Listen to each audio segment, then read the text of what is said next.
Hello everyone, my name is Harsh Chaudhary. Welcome back to my YouTube channel.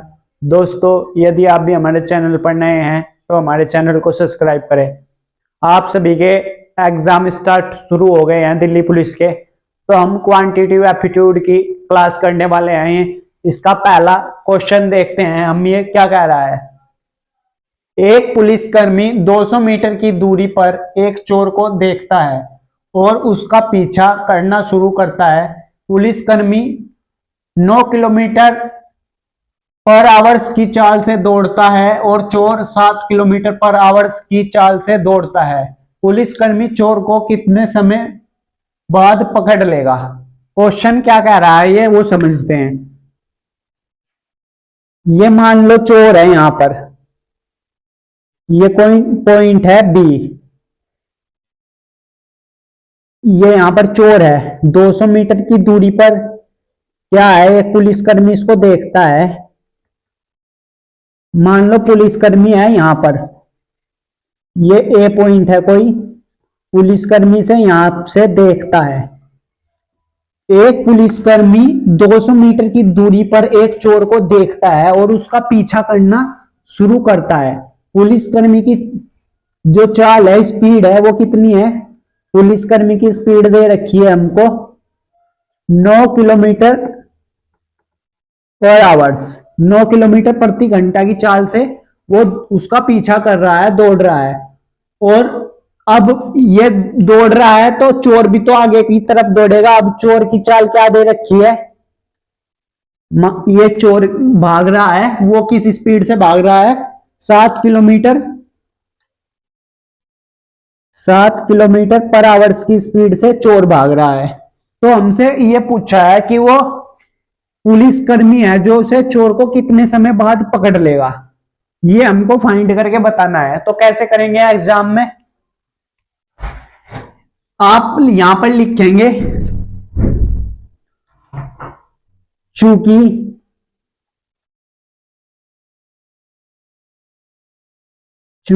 दिशा क्या है?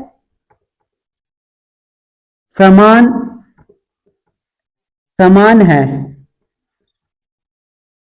इसीलिए जब दिशा समान है तो क्या होगा? इसीलिए सापेक्ष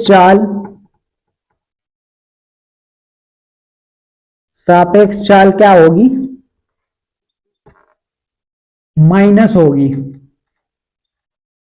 9 में से आप 7 को घटा देंगे तो कितनी आ जाएगी आपके पास? 2 किलोमीटर पर घंटा, ये आ जाएगी 2 किलोमीटर पर आवर्स। ये कैसे आई? क्योंकि वो जिस डायरेक्शन में चोर भाग रहा है उसी डायरेक्शन में पुलिस भी भाग रही है। तो जब डायरेक्शन सेम होती है तो सापेक्ष चाल का अंतर लेते हैं, यानी डिफरेंस। और अगर ऐसा होता कि चोर भाग रहा है इस साइड, पुलिस भाग रही है इस साइड, तो विपरीत हो जाती, विपरीत डायरेक्शन, तो उसमें क्या सापेक्ष चाल क्या होती है? ऐड होती है। बस ये ध्यान रखेंगे, क्योंकि चोर भी सेम डायरेक्शन में, चोर मान लो ऐसे जा रहा है ऐसे, और पुलिस भी ऐसे ही जा रही है उसके पीछे, तो डायरेक्शन क्या हो गई आपकी? सेम हो गई। तो यहां पर लिखेंगे चूंकि दिशा समान है, यानी डायरेक्शन जो है वो समान है, इसलिए सापेक्ष चाल का अंतर लेंगे। इसकी स्पीड क्या है पुलिसकर्मी की? 9 किलोमीटर प्रति घंटा, इसकी 7 किलोमीटर प्रति घंटा। तो सापेक्ष चाल इनका डिफरेंस होगी, 9 में से 7 घटा देंगे, 2 किलोमीटर प्रति घंटा।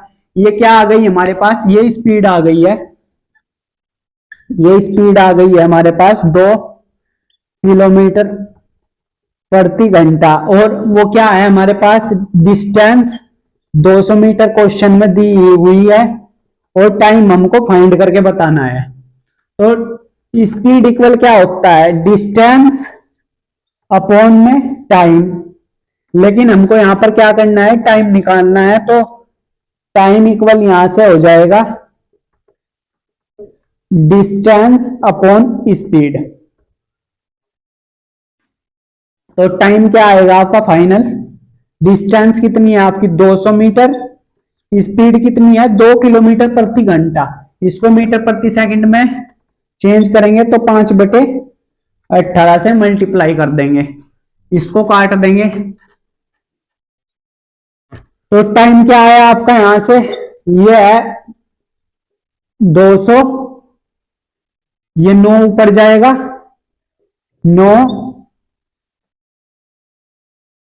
और 5, 5 से इसको काटो, 5 चौक 20, तो टाइम कितना आ गया 3600 सेकंड, सॉरी 360 सेकंड। 9 की मल्टीप्लाई 40 में करेंगे तो 360 सेकंड। इसको मिनट में बदलने के लिए क्या करेंगे, इसको 60 से डिवाइड कर देंगे, ये 360 है, इसको ये सेकंड में है, हम इसे मिनट में कन्वर्ट करने के लिए 60 से डिवाइड करेंगे तो कितना आएगा, 0 से 0 कैंसिल, 6 छंग 36, तो मिनट में कितना आएगा, टाइम इक्वल 6 मिनट में वो पुलिसकर्मी है जो उसे पकड़ लेगा। तो इस तरह से क्वेश्चन आपको सोल्व करना था। करेक्ट आंसर होगा इसका 6 मिनट। 6 मिनट बाद क्या होगा, पुलिसकर्मी चोर को पकड़ लेगा, कैच कर लेगा, तो ये 6 मिनट इसका फाइनल आंसर है। इस तरह आपको क्वेश्चन करना है एग्जाम में, वहां पर आपको 4 ऑप्शन दे देगा, उसमें से ये वाला करेक्ट करना है तो आपको 1 मार्क्स मिलेगा। इस तरह से क्वेश्चन सोल्व करना था, इसको नोट डाउन करेंगे, इसके बाद नेक्स्ट क्वेश्चन देखते हैं।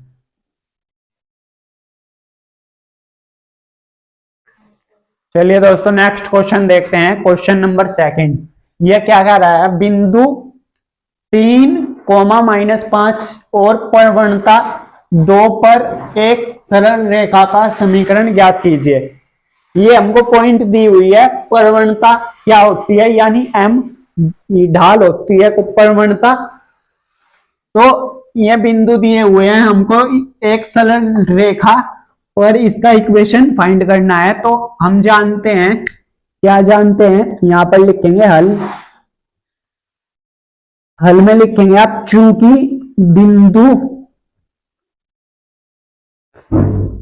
बिंदु x1, y1, बिंदु x1, y1 और प्रवणता m से होकर जाने वाली रेखा का समीकरण।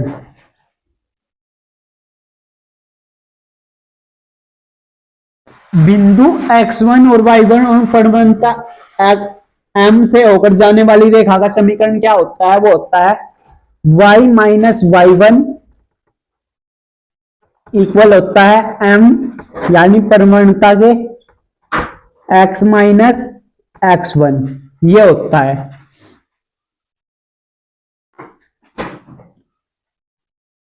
तो हमारे पास ये जो बिंदु है,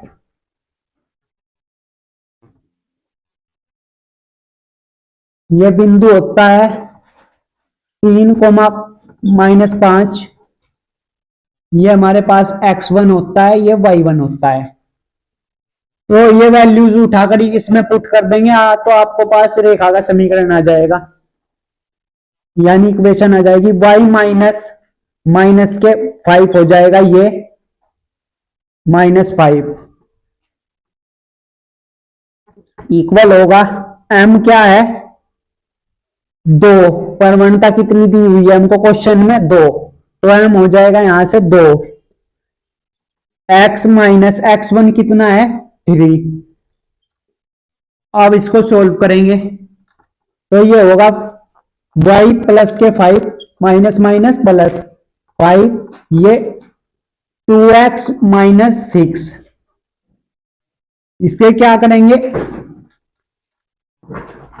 ये होगा, ये प्लस के 5 है, ये इधर आएंगे बराबर से, तो ये 11 होगा, ये 2x, ये y इधर प्लस की है, इधर आएगी माइनस की, तो हमारे पास जो फाइनल इक्वेशन बनेगी वो क्या बनेगी, 2x माइनस वाई, मैं इस 11 को भी इधर लिया हूं, ये 11 और ये 0, ये हमारे पास बिंदु से होकर और प्रवणता 2 से होकर रेखा का एक समीकरण आ गई, इक्वेशन आ गई, ये इसका फाइनल आंसर है।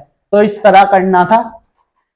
आई हो आपको क्लियर हो गया होगा, इसको नोट डाउन कर लेंगे, इसके बाद हम नेक्स्ट क्वेश्चन की ओर बढ़ेंगे, पहले इसको नोट डाउन कर लिए। दोस्तों नेक्स्ट क्वेश्चन देखते हैं। क्वेश्चन नंबर 3 है हमारे पास। एक दुकानदार अंकित मूल्य पर 25% की छूट के साथ एक मेज बेचता है और 70% का लाभ अर्जित करता है। यदि वह उस मेज को 50% छूट पर बेचता है तो उसका नया लाभ प्रतिशत ज्ञात कीजिए।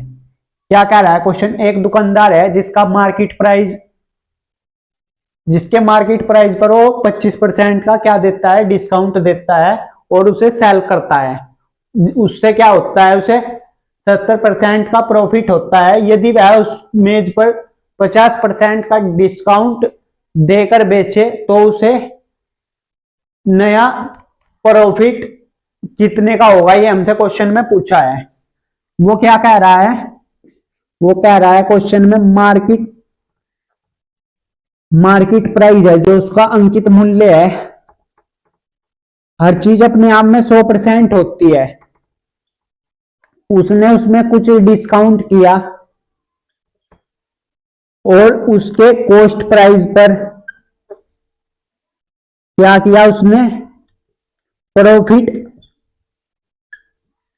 प्रॉफिट कमाया।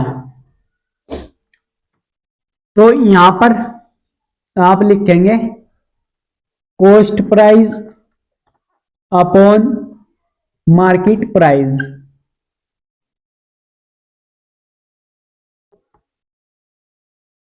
वो कितना हो जाएगा,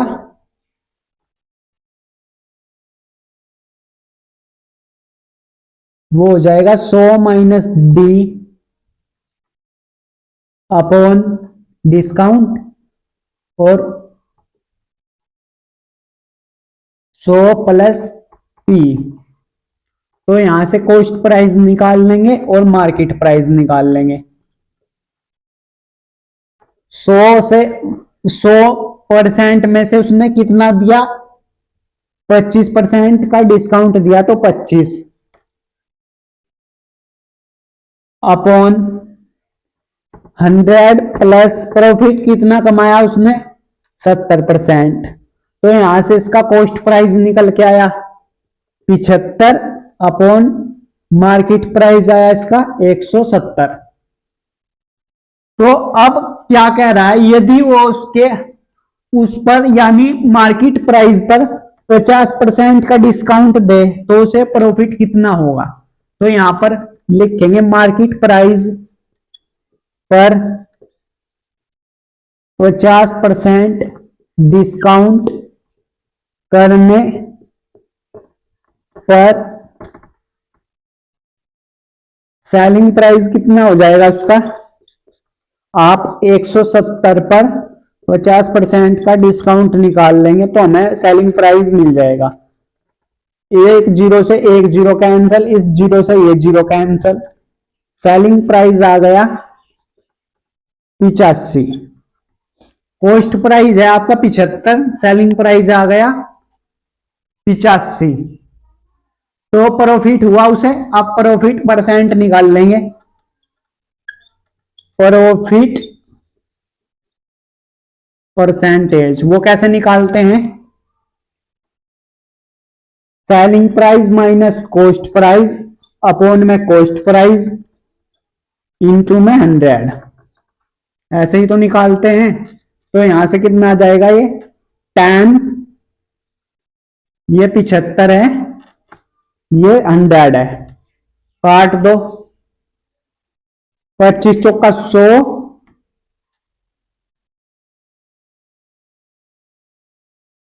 25 दिया 75। तो यहां से क्या आ गया प्रॉफिट परसेंट, ये आ गया आपका 40, 10 की मल्टीप्लाई 4 में करेंगे तो 40 अपॉन 3 अर्थात इसे सही करके लिखेंगे 13 सही 1/3% का प्रॉफिट उसे हुआ है। ये इसका फाइनल आंसर है। इतना प्रॉफिट उसे हुआ है 13 तिया 39 1 40, तो ये 13 सही 1/3 का उसे प्रॉफिट हुआ है, नया प्रॉफिट आया है हमारे पास। ये इसका फाइनल आंसर है। इस तरह क्वेश्चन करना था सोल्व। आई हो आपको क्लियर हो गया होगा, इसको नोट डाउन कर लेंगे।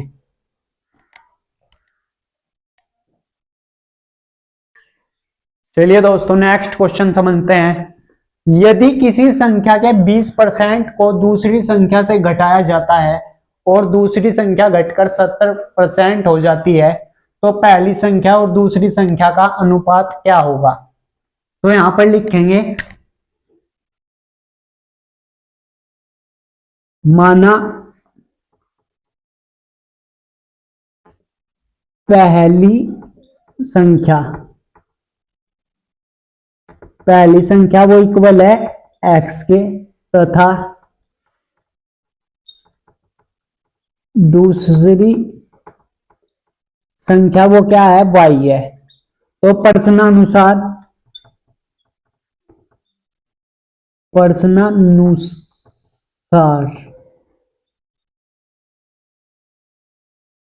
यदि किसी संख्या के 20% दूसरी संख्या से घटाया जाता है, पहली संख्या का 20%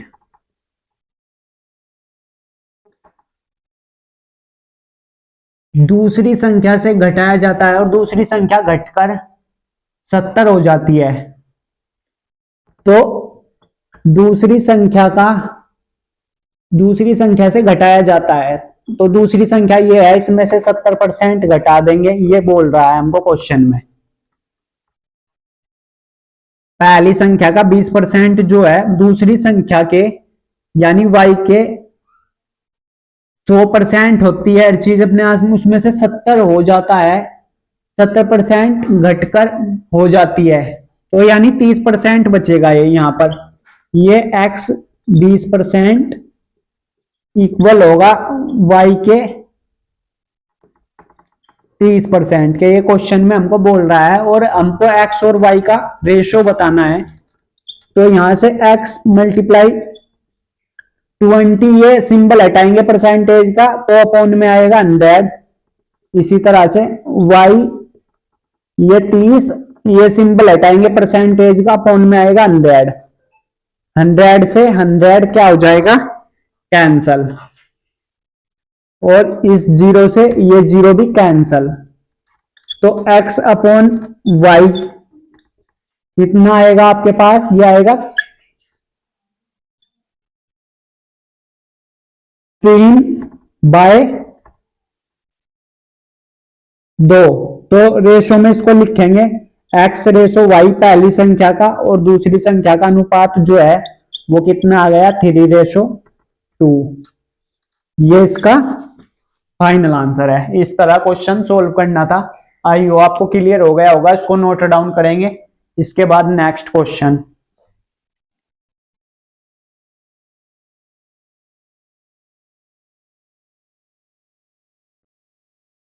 समझते हैं। नेक्स्ट क्वेश्चन है क्वेश्चन नंबर 5। रितिका ने 10 शर्ट्स का प्रत्येक सेट 8,000 रुपए की दर से खरीदा और उन्हें प्रत्येक 12 शर्ट्स के लिए 9,000 रुपए की दर से बेच दिया। उसका लाभ या हानि प्रतिशत ज्ञात कीजिए। तो कैसे करेंगे क्वेश्चन, यहां से इसका सॉल्यूशन स्टार्ट करेंगे। रितिका ने 10 शर्ट्स का प्रत्येक सेट, तो यहां पर एक शर्ट का कॉस्ट प्राइस निकाल लेंगे। एक शर्ट का यहां पर लिखेंगे 1 शर्ट का कॉस्ट प्राइस 8,000 रुपए की दर से उसने कितने सेट खरीदे, शर्ट के 10 सेट्स खरीदे, 10 सेट। तो एक सेट का कॉस्ट प्राइस हमको यहां से मालूम हो गया कितना है 800 रुपए। एक शर्ट का ये कॉस्ट प्राइस आया है हमारे पास 800 रुपये। उसने 10 शर्ट्स खरीदी। एक शर्ट का प्राइस है 800 रुपये, तो 10 का कितना होगा? 8,000। और क्या कह रहा है? 12 शर्ट्स बेच दी उनने 9,000 रुपये की दर से। तो एक शर्ट का सेलिंग प्राइस 9,000 रुपये की दर से बेची उनने 12 शर्ट्स। तो यहां से इसका जो है वो आ जाएगा कॉस्ट प्राइस 750 रुपये। तो सेलिंग प्राइस कम है, कॉस्ट प्राइस अधिक है, तो उसे क्या हुआ है? लॉस हुआ है। तो यहां से लॉस परसेंट निकाल लेंगे। लॉस परसेंट वो होगा cost price minus selling price upon में कॉस्ट प्राइस, ये 100। तो क्या आएगा? ये 50, 800 मल्टीप्लाई 100, 2 जीरो से 2 जीरो कैंसल, 50/8। इसको सोल्व करेंगे आप तो आपके पास इतना परसेंट का उसे हानि हुई है। ये इसका फाइनल आंसर है। इस तरह क्वेश्चन सोल्व करना था। यो आपको क्लियर हो गया होगा, इसको नोट डाउन कर लेंगे। चलिए दोस्तों, नेक्स्ट क्वेश्चन देखते हैं। Question number 6। 60 विद्यार्थियों की एक कक्षा में 35 लड़के हैं और लड़कों का औसत भार 42 केजी है तथा पूरी कक्षा का औसत भार 46.5 केजी है। कक्षा में लड़कियों का औसत भार ज्ञात करें। एक क्लास में स्टूडेंट कितने हैं? 60। उसमें से 35 क्या है? बॉयज है, जिनका औसत वेट कितना है, यानी एवरेज वेट 42 केजी है तथा टोटल क्लास का एवरेज वेट कितना है? 46.5 केजी है। तो हमसे गर्ल्स का जो है एवरेज वेट पूछा है, तो कैसे करेंगे?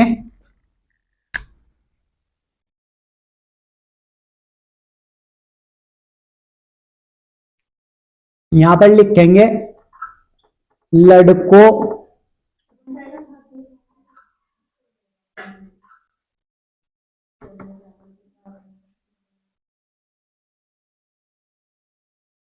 लड़कियों की संख्या।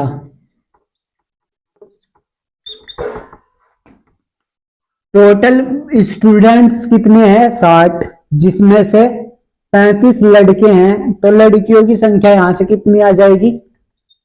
25 आ जाएगी।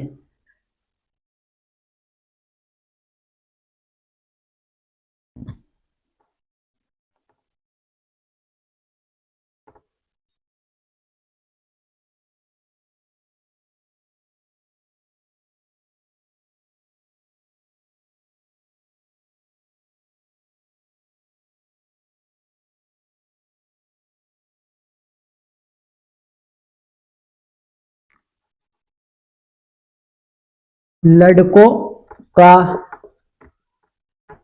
कुल भार यानी टोटल वेट कितना आ जाएगा? आप यहां पर 35 लड़के हैं, 35 को 42 से मल्टीप्लाई कर देंगे तो कितना आएगा? ये आपके पास 35 दूनी 70 होते हैं, 5 चौक 20, 2 हासिल, 4 तिया 12 और 2 14, 1470 आ जाएगा। ये 1470 केजी 35 लड़कों का वेट आ जाएगा ये।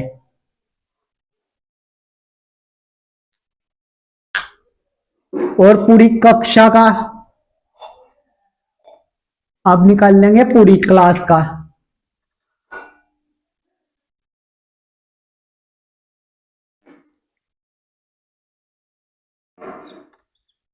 पूरी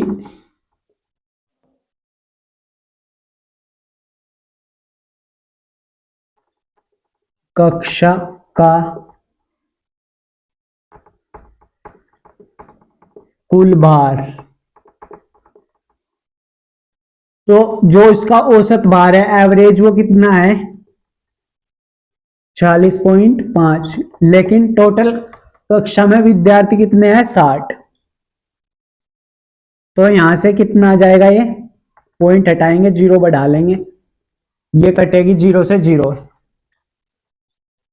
465 की गुणा 6 से करेंगे कितना आएगा, ये 6 पंजे 30, 3 हासिल, 6 छंग 36, 3 अड़ 6 छंग 36 और 3 39, 3 हासिल, 6 चौक 24 और 3 27, 2790 ही आ जाएगा, 2790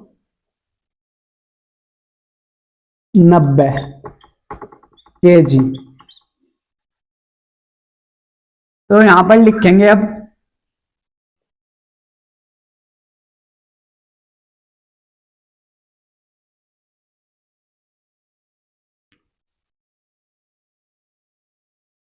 माना लड़कियों का कुल भार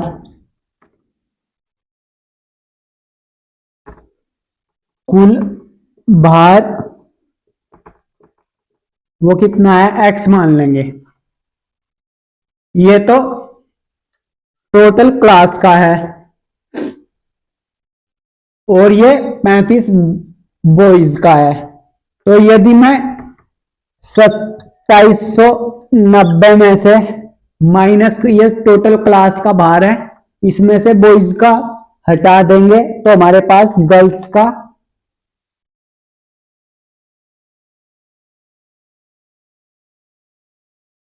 का कुल भार आ जाएगा। कितना आएगा ये 1470 माइनस करेंगे हम, जीरो, 9 में से 2 गए 7 और ये 27 में से 7 में से 4 गए 3, 2 में से 1, 1320।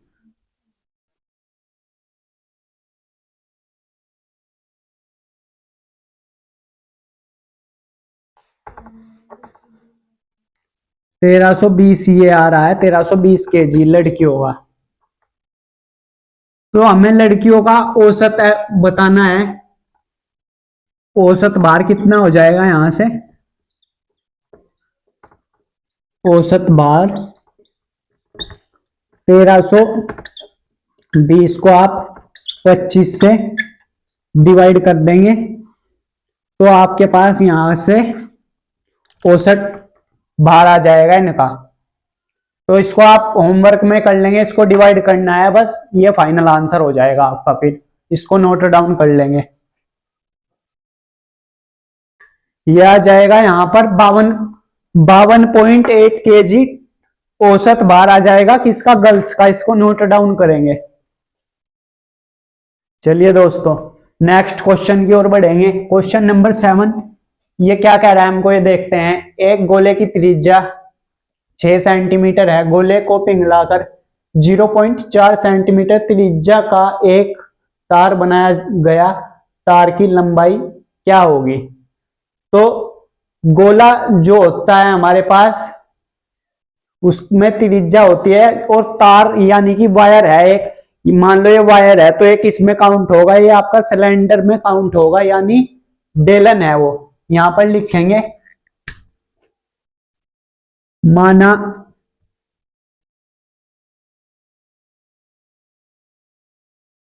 गोले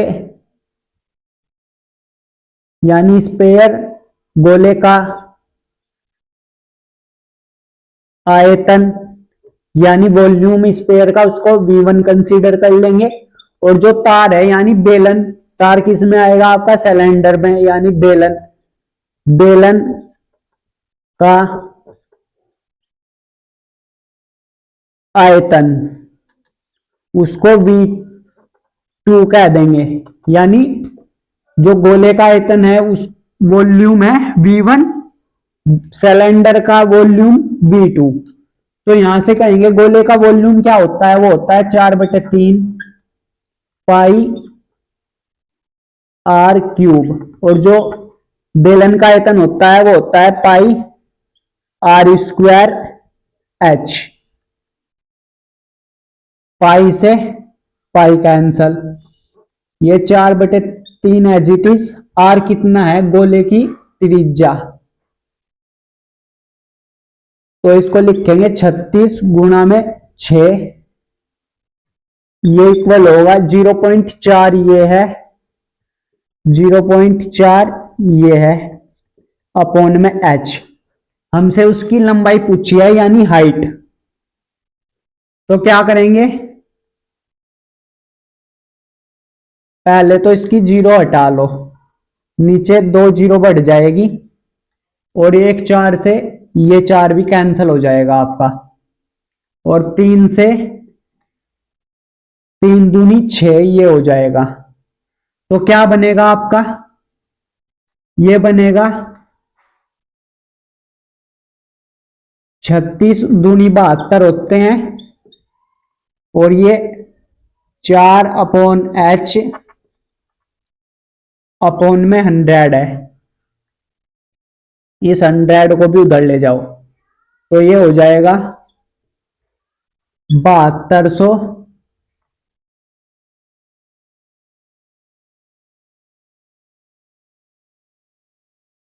अपॉन 4।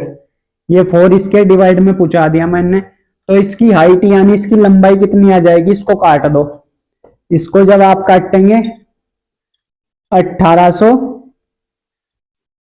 सेंटीमीटर, इसको मीटर में बदलेंगे। एक आप सभी जानते हैं 1 मीटर में 100 सेंटीमीटर होते हैं, 100 सेंटीमीटर, तो 1800 मीटर को बदलने के लिए इसको 100 से डिवाइड कर देंगे, तो हमारे पास 18 मीटर उसकी लंबाई आ जाएगी। ये इसका फाइनल आंसर है।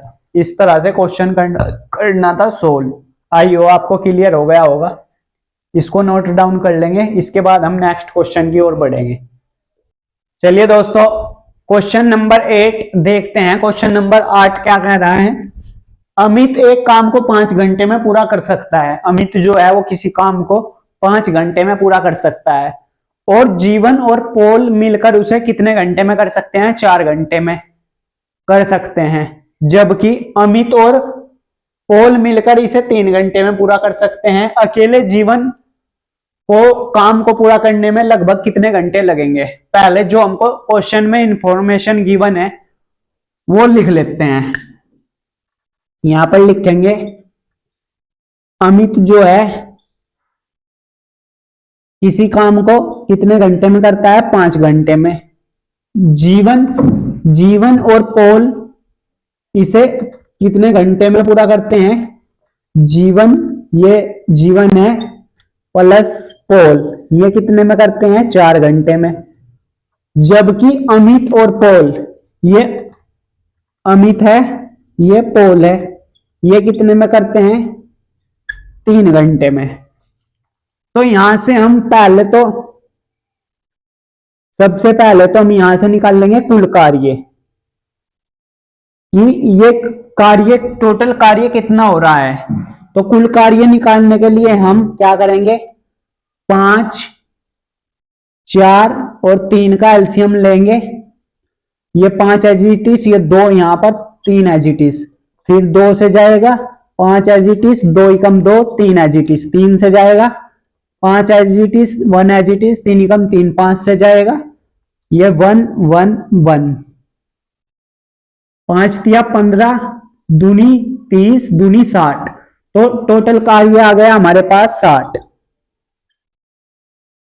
60 आ गया। ए कितना करता है, ए 5 घंटे, एक काम को 5 घंटे में पूरा करता है, तो 5 से इसको डिवाइड करेंगे तो वो कितना कर रहा है, 12 यूनिट पर आवर्स, 12 यूनिट पर आवर्स। टोटल कार्य 60 है और वो 5 घंटे में पूरा करता है, यानी 12 पंजे 60, इसको डिवाइड करते चलेंगे इसी तरह से।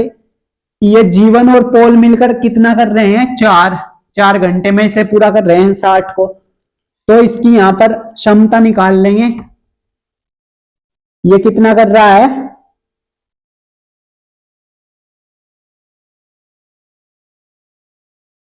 60 को 4 से डिवाइड करेंगे तो कितना आएगा आपके पास,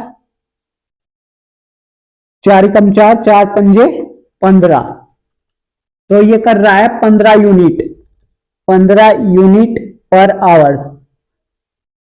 इसी तरह से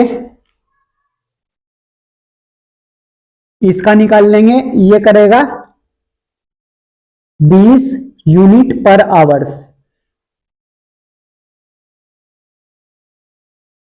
टोटल कार्य 60 है हमारे पास। अब इनकी कार्य क्षमता निकाल लेंगे, कार्य क्षमता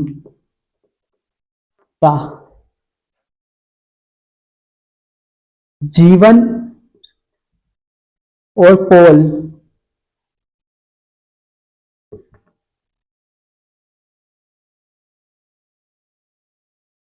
इनकी कार्य क्षमता कितनी है, 15 यूनिट पर आवर्स।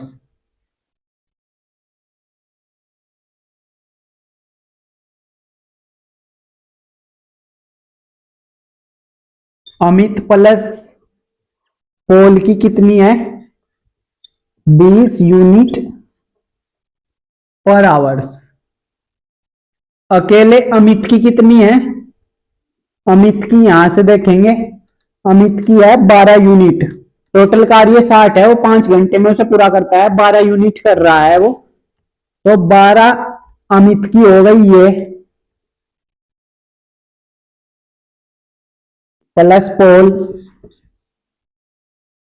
पोल की निकालनी है हमें। ये दोनों मिलकर कितना कर रहे हैं, अमित और पोल मिलकर कितना करते हैं, 20 यूनिट।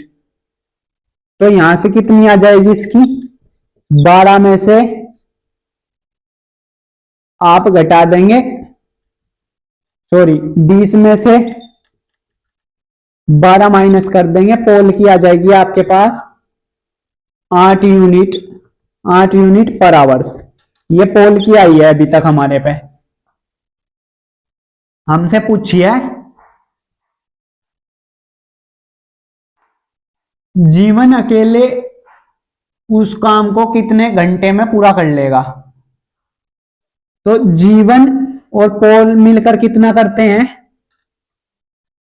यहां पर लिखेंगे साइड में, जीवन प्लस पोल ये कितना करते हैं, 15 यूनिट, 15 यूनिट कर रहे हैं। जीवन की हमको यहां से निकालनी है, पोल की हमें पता लग गई 8 यूनिट है। तो जीवन की कितनी आ गई, यहां से जीवन की जो कार्य क्षमता है वो आ गई 7 यूनिट, यानी 7 यूनिट पर आवर्स। हमारे पास तीनों की आ गई, अमित की है 12, पोल की है 8, जीवन की है 7 यूनिट पर आवर्स। अब हमसे पूछा है जीवन इस काम को कितने समय में कर लेगा। तो कुल समय यानी टोटल टाइम निकाल लेंगे यहां से, कुल समय वो इक्वल होगा किसके, कुल कार्य, कुल कार्य कितना है 60, और जीवन की कैपेसिटी, जीवन की कैपेसिटी है 7। तो आप जब इसको डिवाइड करेंगे तो ये 9 पॉइंट इतना आएगा, लगभग 9 घंटे में जीवन अकेले उस काम को कर लेगा 9 आवर्स में। ये इसका फाइनल आंसर है। इस तरह से करना था क्वेश्चन सोल्व। आई हो आपको क्लियर हो गया होगा, इसको नोट डाउन कर लेंगे, इसके बाद हम नेक्स्ट क्वेश्चन की ओर बढ़ेंगे। चलिए दोस्तों नेक्स्ट क्वेश्चन देखते हैं, क्वेश्चन नंबर 9। ये क्या कह रहा है हमें, किसी पंखे को 2604 रुपए में बेचने से 7% की हानि होती है। यदि इस पंखे को ₹3094 में बेचा गया तो लाभ प्रतिशत ज्ञात कीजिए। यानी हमको इसका प्रॉफिट परसेंट है जो वो फाइंड करना है। तो कैसे करेंगे क्वेश्चन, यहां से इसका सॉल्यूशन स्टार्ट कर रहा हूं मैं। लिखेंगे पंखे का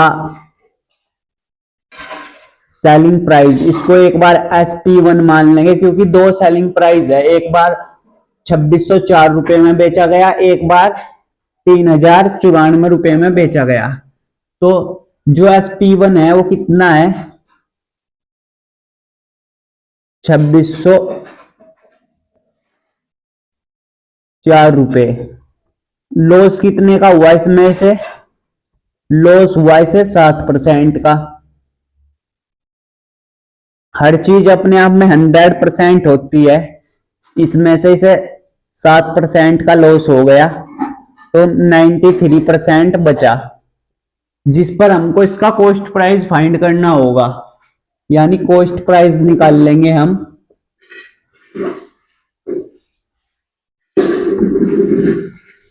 ₹2604 पर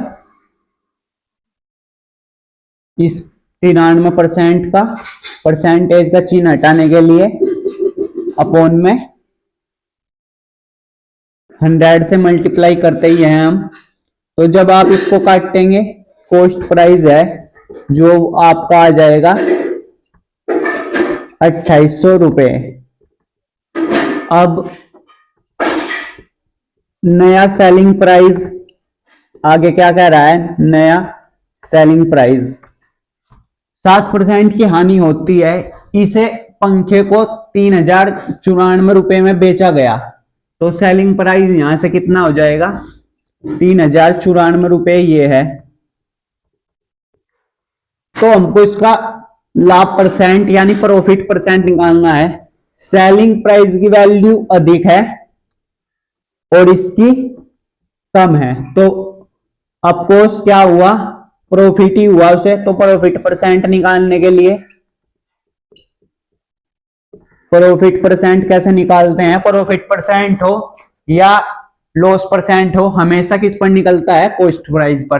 तो लिखेंगे यहां पर selling price minus cost price upon में कॉस्ट प्राइस। प्रॉफिट परसेंट हो या लॉस परसेंट हो, हमेशा कॉस्ट परसेंट पे ही निकलता है, कॉस्ट प्राइस पे ही। परसेंटेज के लिए 100 से मल्टीप्लाई, इस 2 जीरो से 2 जीरो खत्म, यहां बचा 3000 में से 2800 गए तो आपके पास 294 बचा ये और 28। जब आप इसको डिवाइड करेंगे कितना आ जाएगा, ये आपके पास ये आएगा 10.5%। ये इसका फाइनल आंसर है। इस तरह क्वेश्चन करना था। आई हो आपको क्लियर हो गया होगा ये क्वेश्चन कैसे किया। इसमें हमें दो सेलिंग प्राइस दिए हुए थे, किसी फैन को यानी पंखे को ₹2604 में बेचने पर क्या हुआ, लॉस हुआ 7% का। हर चीज अपने आप में 100% होती है, उसमें से उसे 7% का क्या हो गया, लॉस हो गया। तो 93 तो उसके पास बचा, उस पर हम इसका कॉस्ट प्राइस फाइंड करेंगे। कॉस्ट प्राइस फाइंड करने के बाद हमारे पास उसका नया सेलिंग प्राइस है, कह रहा है यदि इस पंखे को इतने में बेचा जाए तो उसका प्रॉफिट परसेंट कितना होगा, तो वो होगा 10.5%। इसे नोट डाउन कर लेंगे। इसके बाद नेक्स्ट क्वेश्चन देखते हैं।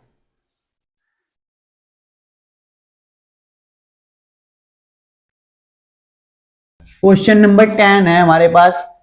एक वर्ग का क्षेत्रफल एक वर्ग के क्षेत्रफल के बराबर है, जिसका परिमाप 80 मीटर है। वर्ग की त्रिज्या है, वर्ग की त्रिज्या हमको बतानी है। एक सर्कल है हमारे पास जिसका एरिया क्या है, स्क्वायर के एरिया के बराबर है। एक क्वेश्चन में हमको दिया हुआ है कि जो एक सर्कल का एरिया है वो एक स्क्वायर के एरिया के इक्वल है, जिसका परिमाप इतना है। तो हमें सर्कल की रेडियस बतानी है कितनी है। तो यहां पर लिखेंगे हल, वर्ग का परिमाप, वर्ग का परिमाप कितना दिया हुआ है हमको, 80 मीटर। यहां से वर्ग की भुजा फाइंड करेंगे सबसे पहले। वर्ग की भुजा वो क्या होगी, ये होता है हमारे पास वर्ग, इसकी ये भुजा इसके इक्वल होती है, इसकी ये भुजा इसके इक्वल होती है।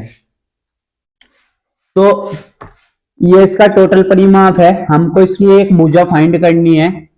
तो इसको 4 से क्या कर देंगे, डिवाइड कर देंगे, कितनी आ जाएगी, 20 मीटर इसकी भुजा आ जाएगी। कह रहा है एक वर्ग का क्षेत्रफल,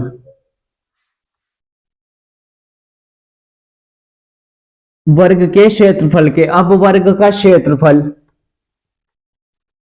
वर्ग का क्षेत्रफल यानी square of area. Square of area क्या होता है, वो होता है भुजा स्क्वायर, भुजा स्क्वायर, ये वर्ग का स्क्वायर ऑफ एरिया होता है ये। तो कितना आ जाएगा एरिया, यहां से एरिया आ जाएगा, भुजा कितनी है हमारे पास 20, इसका कर देंगे स्क्वायर, तो एरिया आ जाएगा हमारे पास 400 मीटर स्क्वायर। ये हमारे पास एरिया आ गया किसका, वर्ग का, ये वर्ग का एरिया आ गया।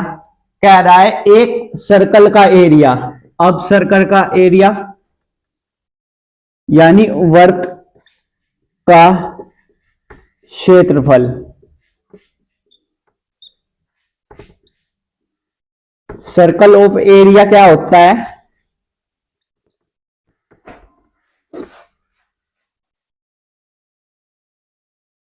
ये होता है पाई आर स्क्वायर। वर्ग का क्षेत्रफल ये होता है, ये इक्वल है किसके इक्वल है, वर्ग के, ये पाई आर स्क्वायर, यहां से ऐसा लिखेंगे पाई आर स्क्वायर, जो सर्कल ऑफ एरिया है वो किसके एरिया के इक्वल है, वर्ग के, यानी स्क्वायर के एरिया के इक्वल है। ये क्वेश्चन में हमको इंफॉर्मेशन गिवन है, यहां से हम कह सकते हैं ये। तो ये इक्वल हो जाएगा। अब हमको रेडियस फाइंड करनी है, तो रेडियस फाइंड करने के लिए ये रेडियस 400, पाई की वैल्यू यहां पर लिखेंगे आप 3.14। नाउ इसको सोल्व करेंगे तो ये अंडर रूट में आएगा आपके पास 127.38। तो जो रेडियस आएगी वो आएगी आपके पास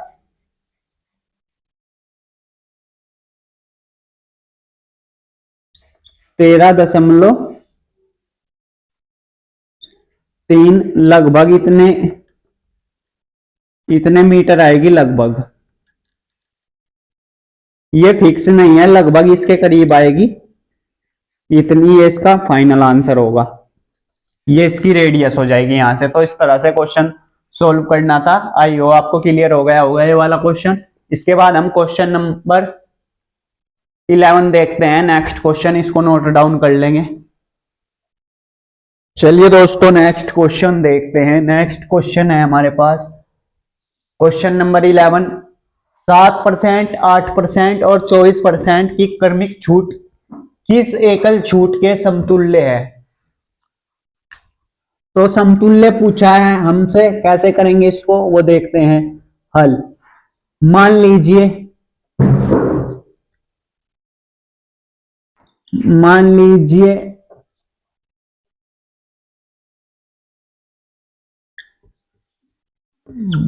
बाजार मूल्य यानी मार्केट प्राइस वो कितना है, उसको 100 मान लीजिए। एक बार के लिए बारी बारी से छूट निकाल लेंगे हम। पहली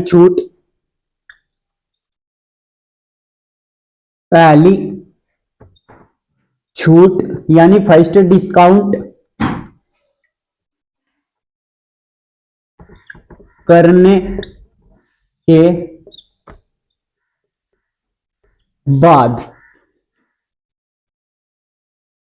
पहली छूट यानी 7% का डिस्काउंट कर देंगे 100 पर, तो ये हो जाएगा 93 इंटू में 100 से सॉरी ये 93 हो जाएगा ये अपॉन 100। 100 पर 7% की छूट करने पर 93 बचेगा, क्योंकि हर चीज अपने आप में 100% होती है, तो आज ये आ जाएगा 93 यहां से। इसी तरह से बारी बारी से छूट निकाल लेंगे। दूसरी छूट यानी सेकंड डिस्काउंट करने के बाद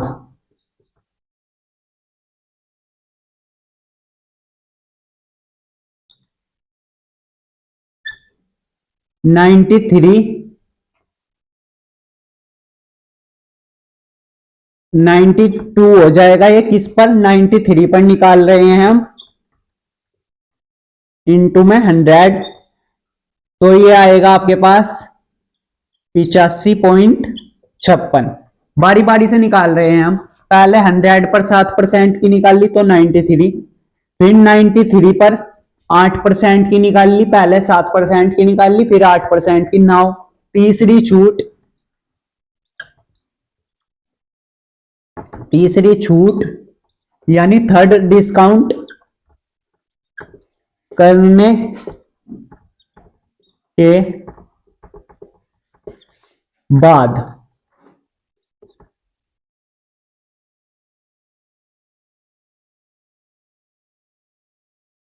थर्ड डिस्काउंट करेंगे इस पर 24% पर, तो इसमें से 24 माइनस कर देंगे आप,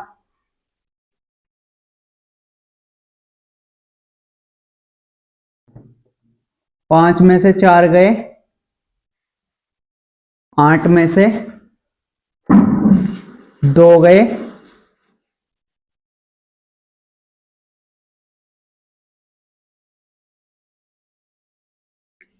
तो 6।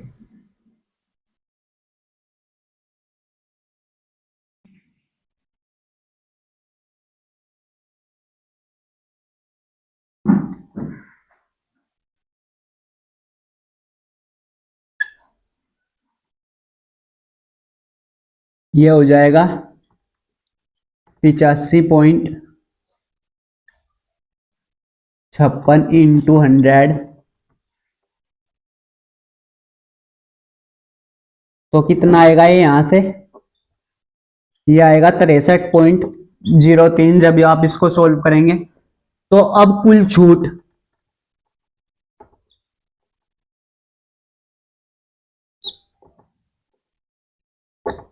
छूट निकाल लेंगे यहां से।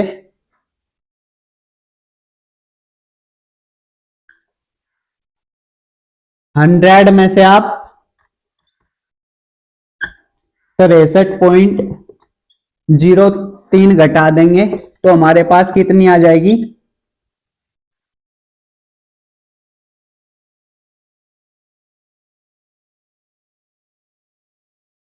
34.3% आ जाएगी। अतः क्रमिक छूट 34.03% के समतुल्य होगी। तो इस तरह से इस क्वेश्चन को सोल्व करना था। आई होप आपको क्लियर हो गया होगा। ऐसे बारी बारी से सब पर छूट निकाल ली हमने, 7%, 8% और 24%। तो इसको नोट डाउन कर लेंगे। इसके बाद नेक्स्ट क्वेश्चन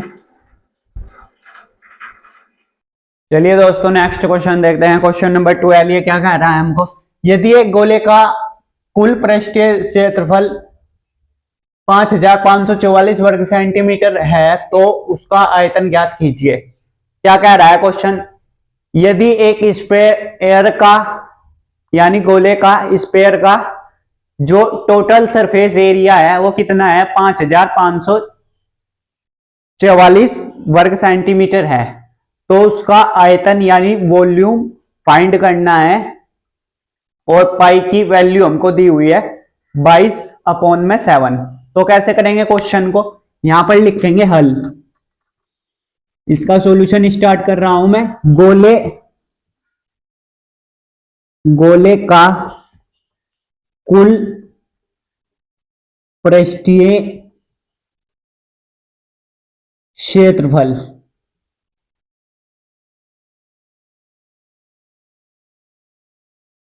जो स्फीयर का total surface area, sphere of total surface area वो होता है 4πr²। ये हमको क्वेश्चन में गिवन है 4πr², यानी sphere of total surface area equal हो जाएगा यहां से 55, ये 44। ये क्वेश्चन में हमको गिवन है। तो यहां से सबसे पहले इसकी रेडियस फाइंड करेंगे। ये 4π, पाई की वैल्यू पुट कर दो, 4 है ये कितनी है पाई 22/7। ये r², यानी रेडियस का स्क्वायर हो जाएगा, इक्वल होगा 55/44। इस 7 को इधर ले जाओ तो r² हो जाएगा 55/44, और ये मल्टीप्लाई में 7, 22 की मल्टीप्लाई 4 में करेंगे 88। नाउ इसकी मल्टीप्लाई 7 से करेंगे तो ये आएगा आपके पास 38,808, ये 88। इसको डिवाइड करेंगे तो कितना आ जाएगा, ये 441। ये इधर स्क्वायर है, इधर आकर अंडर रूट बन जाएगा 441। किसका होता है ये, अंडर रूट से बाहर आएगा तो 21 का होता है ये, 21 सेंटीमीटर आपके पास रेडियस आ गई। नाउ हमसे पूछा क्या है कि हमको इसका आयतन यानी वॉल्यूम बताना है। तो गोले का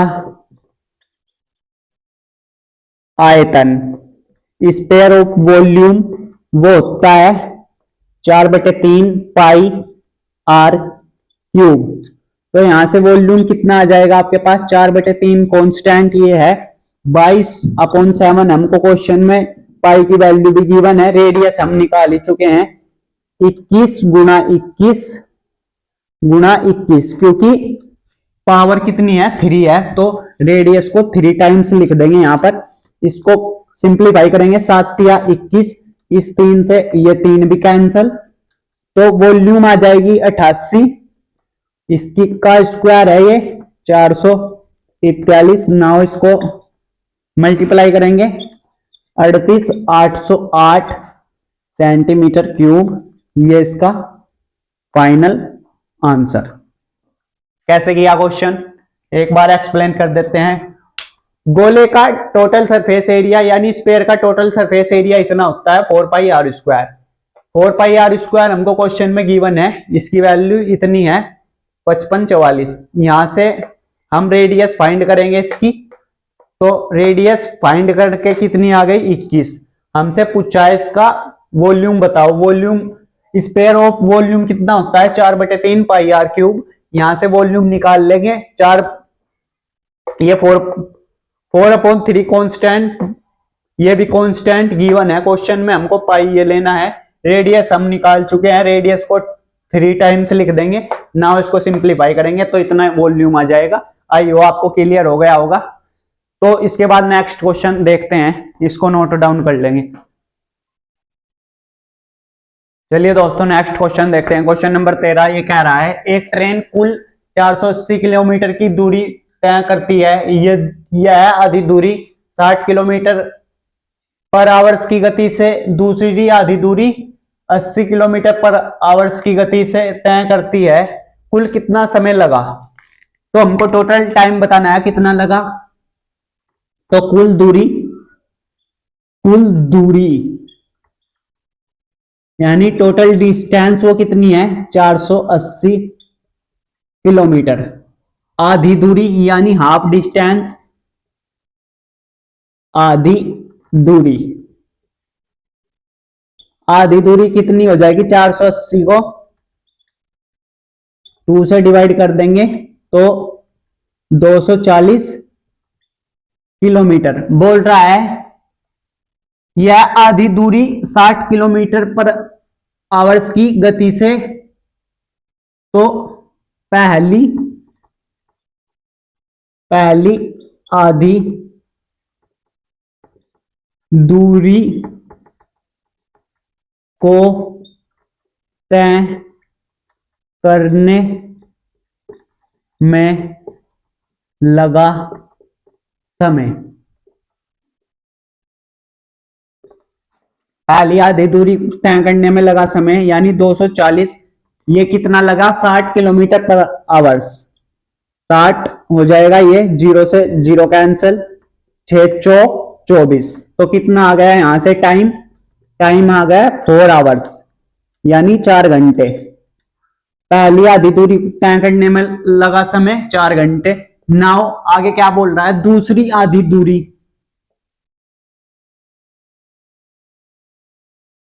दूसरी आधी दूरी को तय करने में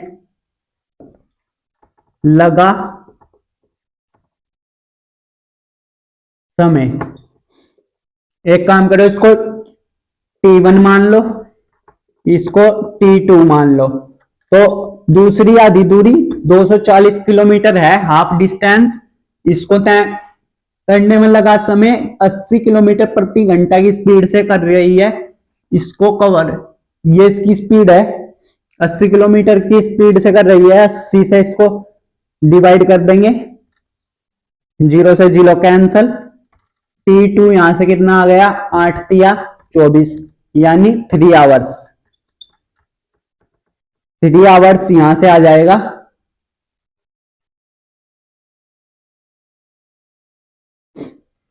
तो हमसे टोटल टाइम पूछा है, तो फाइनल टी टाइम हो जाएगा T1 प्लस T2। T1 कितना है? 4 प्लस T2 है कितना? 3। तो टोटल टाइम कितना आ गया हमारे पास? कितना समय लगा उसको? 7 घंटे, 7 आवर्स उसको डिस्टेंस को कवर करने में इतना समय लगा। इसको नोट डाउन करेंगे, इसके बाद हम नेक्स्ट क्वेश्चन की ओर बढ़ेंगे। Next question, question number 14। ये क्या कह रहा है? एक संख्या 400 से बढ़कर 500 हो जाती है, प्रतिशत वृद्धि क्या है? यानी परसेंटेज ग्रोथ कितनी हुई है उसमें हमको ये बतानी है। तो कैसे करेंगे? यहां पर लिखेंगे सॉल्यूशन यानी हल। प्रारंभिक मान, प्रारंभिक मान, प्रारंभ में उसका मान कितना था? 400। अंतिम मान, अंतिम मान वो कितना हो गया? 500 हो गया बढ़कर। तो यहां से वृद्धि कितनी हुई इसमें, यानी ग्रोथ, वृद्धि हुई। अंतिम में से प्रारंभिक घटा दो, यानी 500 में से 400 घटा दो, कितने की वृद्धि हुई इसमें? वृद्धि हुई इसमें 100 की। तो हमको प्रतिशत वृद्धि निकालनी है, परसेंटेज ग्रोथ निकालनी है, प्रतिशत वृद्धि। यहां पर लिखेंगे प्रतिशत वृद्धि, वो इक्वल होगी वृद्धि के जितनी उसमें वृद्धि हुई है वो अपॉन में प्रारंभिक मान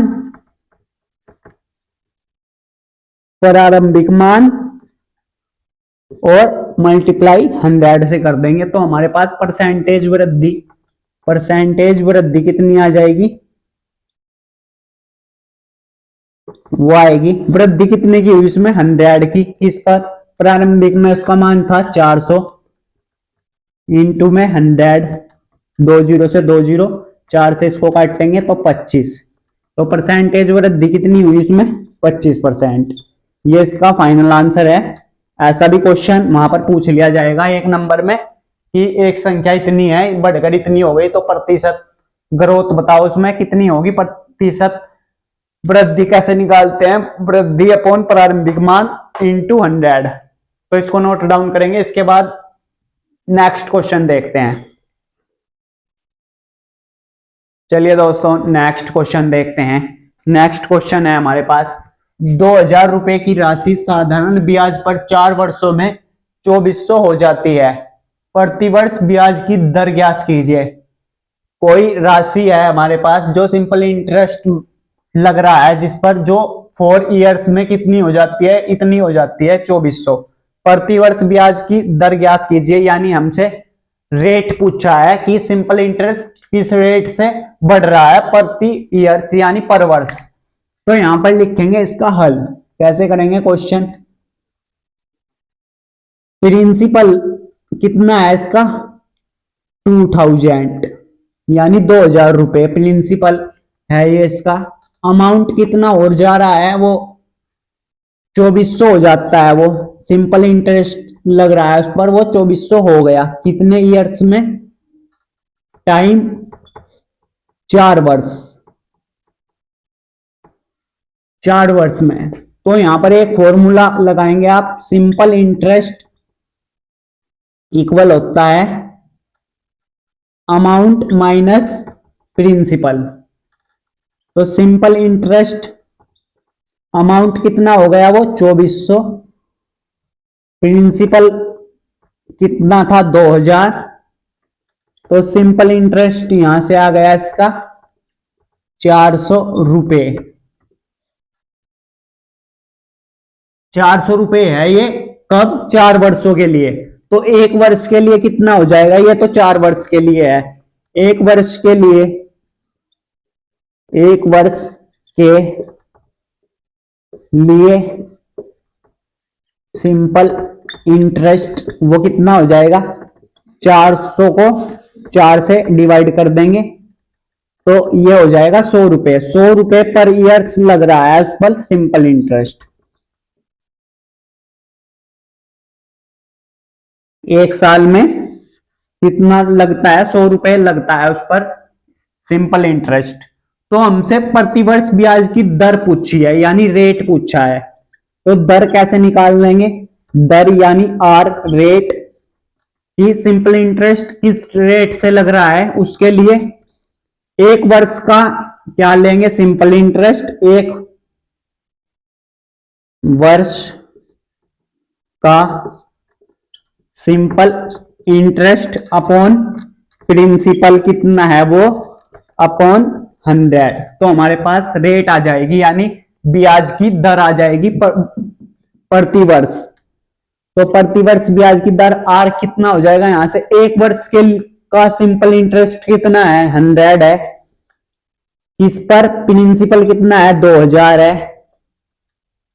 मल्टीप्लाई करेंगे 100 से तो 2 जीरो से 2 जीरो कैंसल, 20 पंजे 100। तो जो रेट है पर ईयर कितना है 5% उस पर लग रहा है, ये इसका फाइनल आंसर। तो इस तरह का क्वेश्चन भी आपके एग्जाम में पूछ लिया जाएगा 1 नंबर में। तो इस तरह आपको सिंप्लीफाई करना है। आई हो आपको ये 15 क्वेश्चन कराए हैं आज की क्लास में, ये क्लियर हो गए होंगे।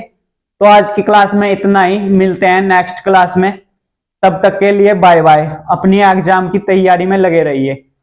धन्यवाद। दोस्तों क्वेश्चन देखते हैं।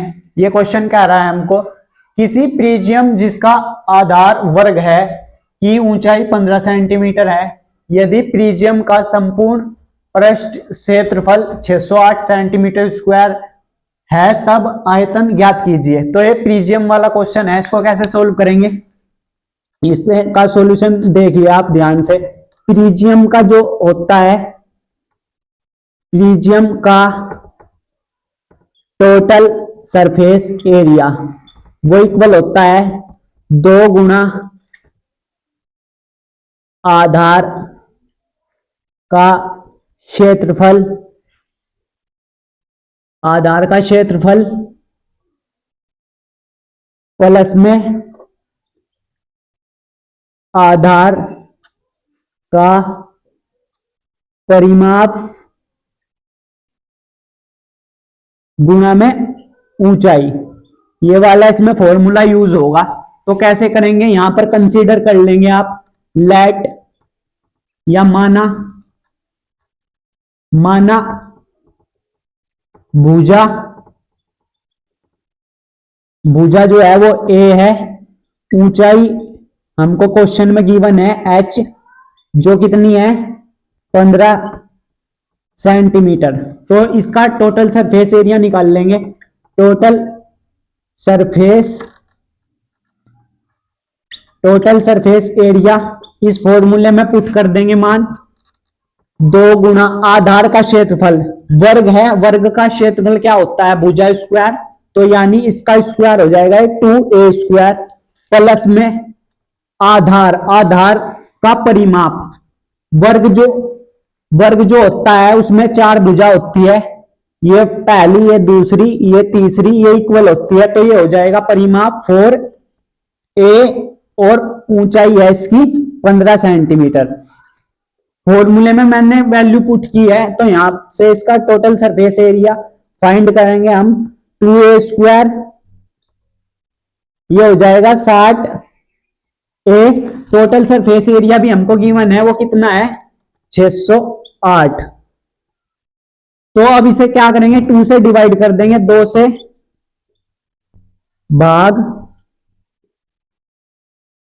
करने पर इसको 2 से भाग करेंगे तो ये कितना हो जाएगा 304, ये हो जाएगा a स्क्वायर, ये हो जाएगा 30a। मैंने 2 से पूरी लाइन को डिवाइड कर दिया, तो यहां से हमें एक इक्वेशन मिल गई a स्क्वायर प्लस में 30a माइनस में ये 304 इधर आएंगे और ये 0। ऐसे फैक्टर करने हैं हमें, इसके फैक्टर करेंगे, इसके फैक्टर होंगे 38 माइनस 8a माइनस 304, ये इक्वल 0। तो यहां से ये आ जाएगा a square 38a minus 8a minus 304 equal 0 के। यहां से a कॉमन लेंगे तो अंदर बचेगा a प्लस 38, a बाहर ले लिया हमने, a प्लस 38 माइनस के 8 कॉमन लेंगे, यहां बचेगा a प्लस में 38। तो 2 फैक्टर मिले हमें यहां से, कौन कौन से, a plus 38 a minus 8, 2 factor मिल गए।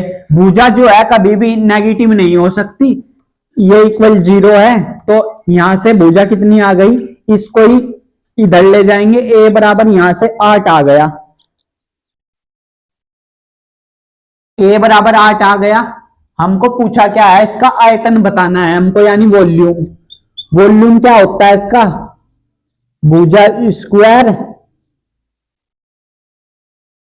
इंटू ऊंचाई, ये इसका वॉल्यूम निकालने का फॉर्मूला है। तो भुजा कितनी आई हमारे पास, 8 का स्क्वायर कर देंगे,